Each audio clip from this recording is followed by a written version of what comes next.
we end up with these recordings of our practice sessions that are just ridiculous, and I refuse to listen to them. I always kept thinking, they would be really good with another guitar player, and that guitar player should be me.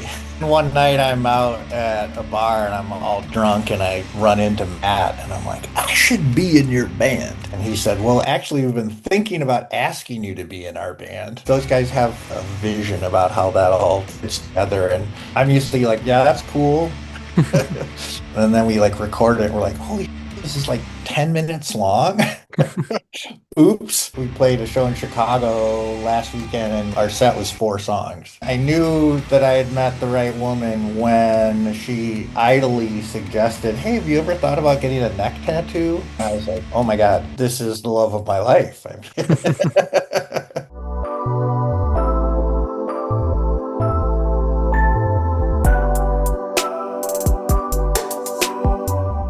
He's a guitarist for an atmospheric metal band from Madison, Wisconsin. Their new album, Abandon, is out now. Russell from Corridoré, welcome to the podcast. Thanks for having me. Yeah, I'm excited to have you here talk about this album, the band as a whole, everything. And so, yeah, can't wait to get into it. Let's do it. The first thing I want to get into is the song Like Moths that you guys have, because like I was listening to it while like doing some research on you. The first 2 minutes or so sounds like a like song of its own, and then gives an awesome like rock opera feel, and it comes into like a whole new vibe, and then another vibe for the bridge. Like how did you write all the sections for this song, and why combine them into one like 9.5 minute long song rather than segment them into their own songs? That's a good question. Yeah, you're absolutely right that it really is a bunch of movements. It's constructed, I suppose, more like classical music than Yeah. rock music. Um, I think just because our writing process is super collaborative and it takes a long time, where we keep trying out ideas, and a lot of that is trying to see like, well, what can we do before or after this, or how can we link these parts up? And then, yeah, instead of doing what normal sane people would do, which would be to like break it up into multiple songs, we're like, oh, just string them all together and call it a song. Um, yeah, I mean, I think I, lyrically, I can't speak directly because I didn't write the lyrics, but I think that's all lyrically it right. all kind of has a continuity. Yeah. That's the through line, I guess.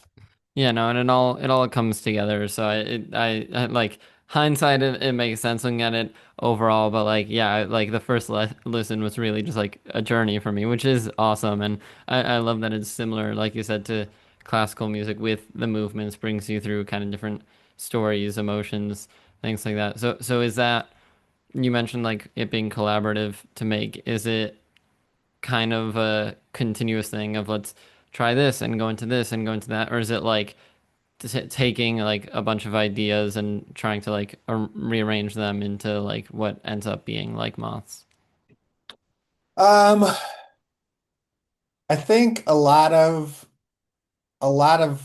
parts start with somebody bringing in like, hey, here's an idea, and then by the end, it's totally changed and morphed in order to make it work with other parts. A lot of it's like we spent a lot of time improvising, and um, we end up with these recordings of our practice sessions that are just ridiculous, and I refuse to listen to them. But some of the other band members go through it, pick out the stuff that's worthwhile, and so I let them do that.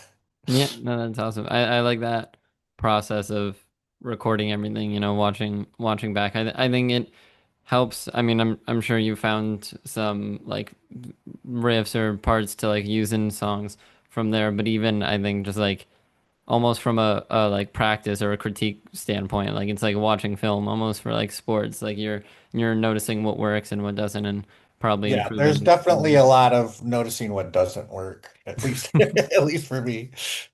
there. Yeah.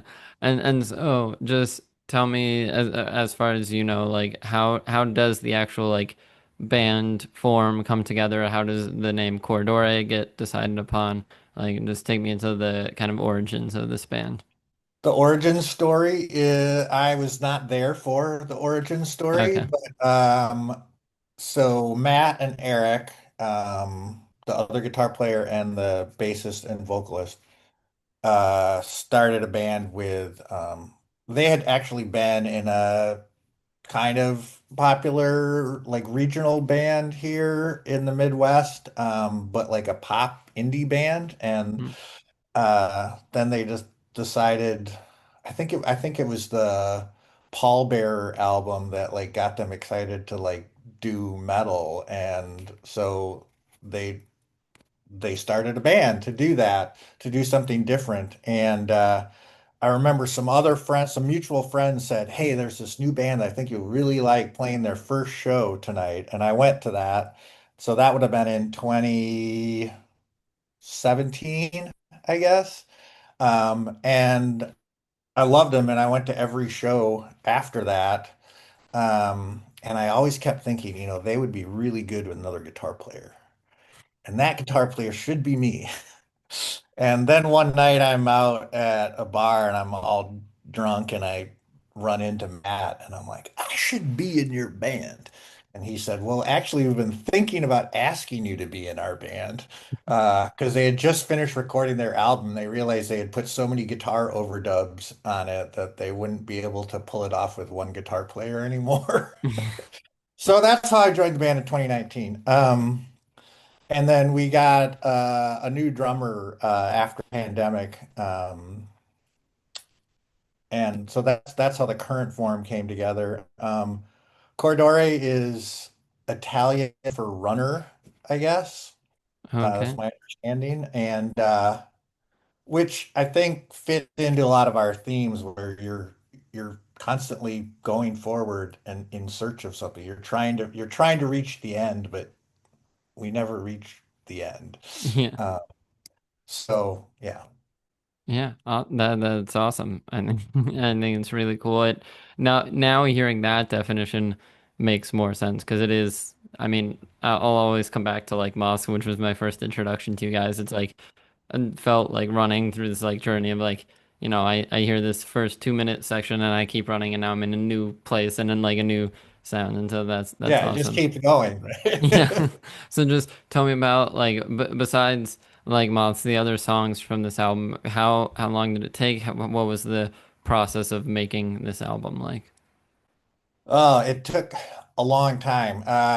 We, s- I think one of the songs, "Become Carrion," we basically wrote before pandemic, and then everything else. Then we took 2 years off, and then started writing new material. And then at that point, I think we'd spent probably 8, 9 months working on new material. And at that point, our drummer just kind of faded away.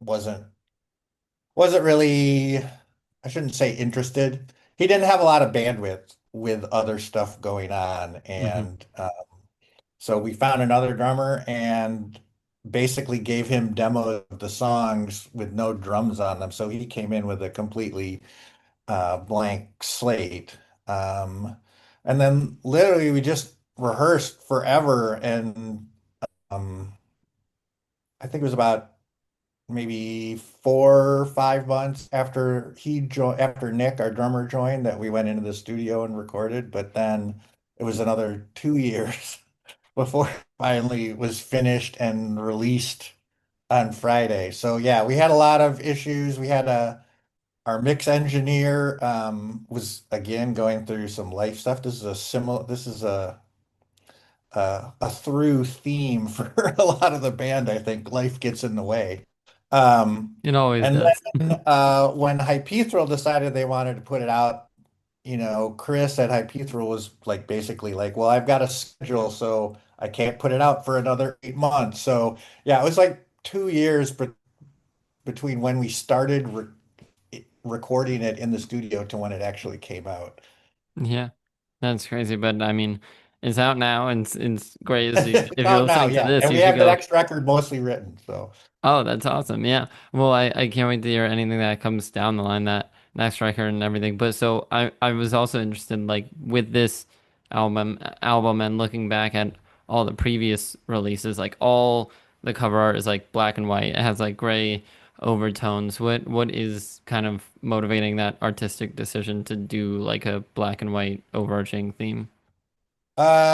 Matt and Eric are kind of the architects of that whole visual language. Hmm. And the artist that did the cover for the first record wasn't available for the second one. And I think Eric was just browsing Instagram and found this artist from Indonesia that had these images that were really striking and that he and eventually the rest of us felt kind of captured that feeling of like loneliness and expansiveness. Yeah. And I think Matt talks about a narrative where the first album is a ship coming up to like uh Like, coming up to a castle and like about to land, whatever. yeah, And so he talks about the narrative of then this next album is like you've gotten off the ship now and you're like that's cool. venturing into this unknown land. So yeah, I don't know that those guys have definitely have a vision about how that all fits together. And I'm usually like, yeah, that's cool. Are you a music artist looking to get your songs on Spotify, Apple Music, and basically every other streaming platform? Then you should check out DistroKid. DistroKid is a music distribution service. It's what I use to get all my music out across platforms, and I find it really helpful. You can manage your songs, lyrics, credits, and even manage releases across artists under one account. I don't think I would have gotten started as early as I did with music if it weren't for DistroKid. So if you want to get started, I'll put their pricing on the screen here. And yes, that does say the cheapest plan is at $2 a month. I know some of you spend more than that every day on your coffees. Like this is to get your music heard by the world. When we're getting off track, DistroKid has so many additional features like pre-save pages, getting your music onto platforms like Instagram and TikTok where people can put your music on their posts. If you use my link in the description, you will get 7% off any of these plans, making it even cheaper to get your career started, and so much more. So again, check out my link in the description for 7% off any plan. And now let's get back to the episode. So is your creative input more on like the music itself and the guitar parts, or like take me into like your specific creative inputs for anything around the band? Yeah, I mean, like I said, when I first joined, it was basically to just learn these parts off the record. And then as soon as we started writing new material, I started bringing riffs in, and then we just started molding songs. And um, I don't know, it's difficult sometimes because Matt and Eric have been playing together for so long that they have this like Vulcan mind meld thing sometimes when they're talking about like Nick and I will just sit back and let them like do their thing because they have this language that doesn't even make sense to us, and they'll just be bouncing ideas back and forth and going so fast we can't keep track of it, and we're just like, okay, when you have that part figured out, tell us what you're thinking. Um, but yeah, it's definitely collaborative, and then a lot of times if it's not a riff I brought in, it's a lot of like improv over. I'll be like, okay, play that bit so we can like, iterate over ideas. And a lot of times I do have to then, once it's more in a finished or semi-finished form, I'll record it and take it home and then just try out ideas at home because I'm not great at coming up with cool parts just off the cuff. So it's better to be able to fail forward in my own home studio rather than Yeah. in front of everybody in the practice area. Yeah, no, I'm kind of the same way where like anything I do with music, I want to like start it and get it to a point on my own with like just me knowing it exists, and then once I feel like it's at a more developed or like shareable point, then I'll go like bring it to people and ask for feedback and Yeah, things and I'll for come that. in and I'll be like, I'm thinking this, does this work with this part? And then, we all kind of massage it from there. Yeah. Yeah, that's awesome. And so I mean, again, no, like it's fine if you don't know um too much about it because you were kind of brought in around this time. But from the that first album, the self-titled, with like a lot of these songs being longer, kind of abstract and telling a story, I was really interested in the two-part song for the Voyage of Oblivion awaits you. Do you know anything about like the story behind that, or like why like Moths is so long, but this one is split up into two? That is a great question. I should ask Eric about that. I do know that the first album, like lyrically, the whole thing is based on a D.H. Lawrence poem. So it like all ties together thematically that way. Got Um, it. why there's a part one and part two for the Voyage of Oblivion, I am not sure. I Yeah, embarrassingly am not sure about that. that's all right. And so going to maybe this more recent project, which you probably have more like creative knowledge or like Yeah, know at least I knowing that. was there. Yeah. I mean, like the good news is like now you're here for the abandon whatever comes next. Like you are more involved now, and so Yeah, because it seems like it'll be a theme going forward. The self-titled one, abandon, and I'm sure whatever comes next, it's like they are technically full lengths and they're albums, but they only have like 4 or 5 songs, and it's the runtime correct. that gets them to that point. Do you personally or the band have like a preference of like the run is it intentional to make it more of a runtime thing than number of tracks? I think it is. Yeah. And those guys definitely have that. I guess when we're composing these pieces, we kind of just we just kind of put them together the way that feels good. And like for like Moss, I remember when we finally felt like, okay, we've got a structure from beginning to end now. Let's run it. And then we like record it. We're like, holy shit, this is like 10 minutes long.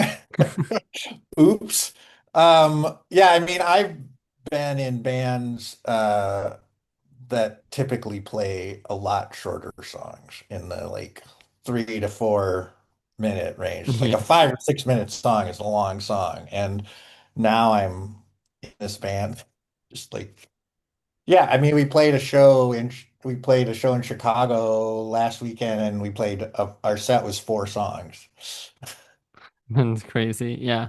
But it is, I mean, like I said, it doesn't feel like 4 songs because they are so different. They evolve enough even within itself to make it feel like you're getting like a lot of a story, getting a lot of different sounds and everything through it. And so I don't think it's a bad thing by any means. I was just so curious and interested by it because I haven't really seen a band do that before. Yeah, I mean, it's definitely kind of comes out of a whole like prog rock lineage, you know. Yeah. There's definitely like progressive elements in it that there's like a lot of different movements and things, even though we're like clearly not a prog rock band. Um, but it has precedent, I guess. And we all listen to a lot of music that does kind of tend to stretch the limits of composition like that. And, the end of the song doesn't necessarily have to have anything to do with the beginning of the song as long as it makes sense with how you got there. Yeah. So is it for the creation of songs? I'm guessing there's a good amount of like production or things like that in the studio, or are you there like kind of doing takes and playing through it start to finish? Yeah, I mean, for this record, we basically we all played in the same room. The drums were set up in one room, and then we had the amps in ISO rooms. But we were Hmm. all standing in the same room, and we all played together. And Okay. essentially, all the basic tracks were done in one day in a couple of takes. Wow. Yeah. And then, we doubled all the guitars, we did the vocals. There was, Yeah. I mean, there was some production flourishes, I guess, but not But really a yeah. whole lot. It's more like the intros and outros that we like kind of um, you know, gotten with soundscapes and Yeah. stuff. No, that's awesome because I think that gives it kind of a unique like texture or authentic feel if like the source or the base thing is with live instruments and a live performance. Like you don't want to lose that by any means with like over producing it. Yeah, And absolutely. Hey heroes, sorry to interrupt that podcast episode, which I hope you are enjoying, but I wanted to tell you about my clothing line, Quest Clothing. Ever since I started really pursuing YouTube and music and all these creative things that I do, I've dreamed about starting this clothing line specifically. I had the name, I had the idea like for years before I started it, and now it's finally here. You can wear clothes like this. I have sweatshirts available, t-shirts, even clothing for like my music with cover arts and lyrics and things like that. It's all super, super cool. And right now is the best way for you guys to support me across everything I do. So be sure to check out the Quest Clothing web store with the link in the description and follow at Shop Quest Clothing on Instagram for updates about collections, discounts, things like that. Anyways, I don't want this self-sponsorship to take too long, so let's get back to the episode. just from like talking to you now, like I've seen like tattoos all over your hands and everything. Do you have or would you ever get a Corridoré tattoo? Well, yeah, I mean, I guess I would because I have a couple of other tattoos that are like related to bands that I've been in the past. So, Cool. Yeah. it's not on my list right now, but I'm also running out of space Oh, yeah. for Do you tattoos, for more are you trying tattoos. to like limit it to just the arms or like what? No, I mean, I've got my legs, my back, my Oh, arms. okay, so everything. Yeah, I mean, pretty much it's just like Just, my torso is the only thing left. yeah. Yeah. No face and neck for you. Well, it's interesting. I knew that I had met the right woman when she idly suggested, "Hey, have you ever thought about getting a neck tattoo?" And I was like, "Oh my God, this is the love of my life." I mean, what girlfriend suggests that their boyfriend gets a neck tattoo? Yeah. Well, that's awesome, and I'm happy for you that you found that. Um, in terms of like working with Corridore, all your other bands, what tips or advice would you have to like musicians who are looking to join or form a band and just like get their foot in the door with a band? Don't expect that you're gonna be popular or rich or known at all. You should be doing it because you're making music that speaks to you. And if it speaks to other people, then that's awesome, but that shouldn't be the goal. Yeah, I guess I shouldn't say that. That's too prescriptive because some people will play music for other reasons, and that's fine too. But I feel like it's more sustaining. You can go longer if you really love what you do. yeah. Well, because I think despite public appearances or what it may seem like, I don't think there's anyone that's like truly like overnight success, like starts doing music and succeeds. And so it's got like you have to go in accepting that it's gonna take time. And with that, if you're doing it for the success, for the money, and that first batch of time is like gonna slow you down, you're not gonna really enjoy it. But if you're doing it because you love it, because you want to, then that's just fun. Those are years Yeah, of having fun and making something that you love to make. yeah, absolutely. And, I'm old as dirt. So I've been in a lot of bands and I've been in a lot of bands that have not necessarily been popular or very minimally popular. So yeah, I mean, for me, it's a way to keep my sanity, really, Yeah, trying to awesome. make art. Yeah. For the band as a whole, if there's someone listening to this who hasn't heard of Corridore, hasn't gone into the music yet, but wants to, is there a song that you would recommend as kind of like a first listen or like an introduction to the band? I mean, you mentioned like Moths, and I think that even though it's, 10 minutes long or whatever, it does have a bunch of different components to it that, like, taken as a whole, really describe what we do. Um, I think like Become Carrion was like the first single that got released before the album came out, and Hmm. that's shorter. It's like 7 minutes long, I think. Um, Shorter for Corridore terms. yeah. And that's a little more direct and accessible. It's a little more, it has a little more black metal influence than some of the other stuff. So yeah, I don't know. If you kind of want to get a little taste about all the different kinds of things that we do, then like Mud. And there's a really great video that was made for it. Yeah. um, by our friend Jorge Torres, who actually has made videos for Modest Mouse and Lamb of God and Imperial Triumphant. So Wow. uh, Matt, our guitar player, just struck up a friendship with him, like, and like casually mentioned that we were going to try to do a video, and he's like, "I'll help out." Yeah. So that was lucky, and we hope to be able to work more with him in the future. So was that something? Because like, what was that kind of a moment of like throwing it out there and like once it came to be, you're like, oh, this is like actually happening, and to like work with someone that kind of esteemed or with that resume. I mean, we didn't choose him because of that resume. We chose him because we Matt was friends with him Yeah, and yeah. had like seen some of his work. And he was excited about it. And then we're like, wait, he's done videos for Modest Mouse and Lamb of God. It's like, okay. Yeah.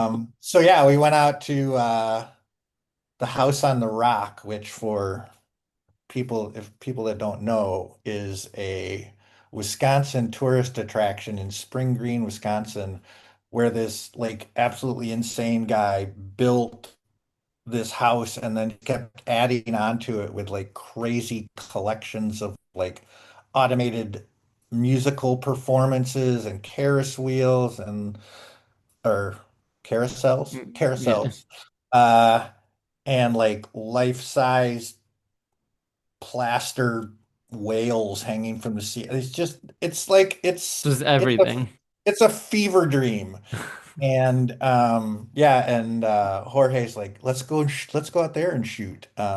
So there's like we're not in the video very much, but there's like a lot of weird contraptions at House on the Rock. So it's a local touchstone, I guess. Yeah, that's awesome that it's like connected to like where you're from, where the band's from and Yeah. everything. And that's, yeah, I think that's awesome. So is there, whether it's like Moths or anything else, is there a song from the band that's like your personal favorite? Um, this Great Demise is like my favorite to play live. It's just really fun to play. But I think Lion and Splendor is my favorite just because it's like this majestic building, like post-rock kind Yeah. of shoegaze, like just insanity at the end. And it just ramps up and just keeps going the whole time. And yeah, it can be exhilarating. Yeah. Awesome. Awesome. And then just like some kind of more hypothetical questions, I guess, to start wrapping things up here. If you or Corridoré could make a song with any artist, any band in the world, who would you want the band to collaborate with? We had that question in a written interview a couple of weeks ago, and Eric and Nick declined to answer, but my answer was Mm. Trent Reznor, and Matt's answer was Brian Eno. And I think that would be awesome. Let's do a song with Brian Eno and Trent Reznor. Yeah, yeah, get them all together. Why not? Shoot for the stars and try to make something happen. Um, yeah, so I mean Trent Reznor and Brian, if you're listening, Corridor is, I'm sure, We're ready to available. work and available. Yeah. Do you have like, I mean, I'm sure you've like played live both with Corridor and other bands you've been in, but do you have a kind of bucket list of venues or festivals you want to play, even if it is more local things, like going towards that like connection with House on the Rocks? Is there any local scene, big like Madison Square Garden level venue that you want to play? Anything? Well, our label's from Toronto. Chris and Hypethral are in Toronto, which is also where one of our favorite bands, Respire, lives, and they do kind of a metal screamo fest every summer in Toronto called New Friends Fest, and Chris is lobbying them hard to get us on the bill next summer. So we're actually really excited about that. Yeah. And I don't know. Yeah, I mean, I'd love to go back to Europe again.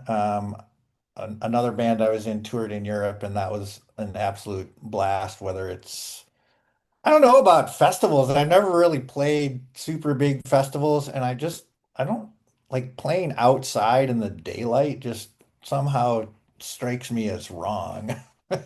I feel like we're more of like a dark indoors Yeah, band, doesn't really match that black and white vibe we were talking about in right? this like gloomy kind of doom sound. Yeah, yeah. Yeah, that's awesome. And so just, I mean, I guess you kind of mentioned it way back towards the start of the interview, but the like this next album that Corridore has that you've been working on and is kind of in the works, just what can you tell me about that? I think right now it feels like a lot more like post-rock shoegaze stuff, and like there's still gonna be blast beats and tremolo picking and screaming. Like it's still gonna All be, all the essentials are gonna be there. yeah, it's still gonna be nominally, atmospheric black metal, I think. But yeah, I don't know. It's hard to tell because we're still just pushing things around in the rehearsal studio. So, but yeah, I keep saying we need more bangers on this one. Yeah.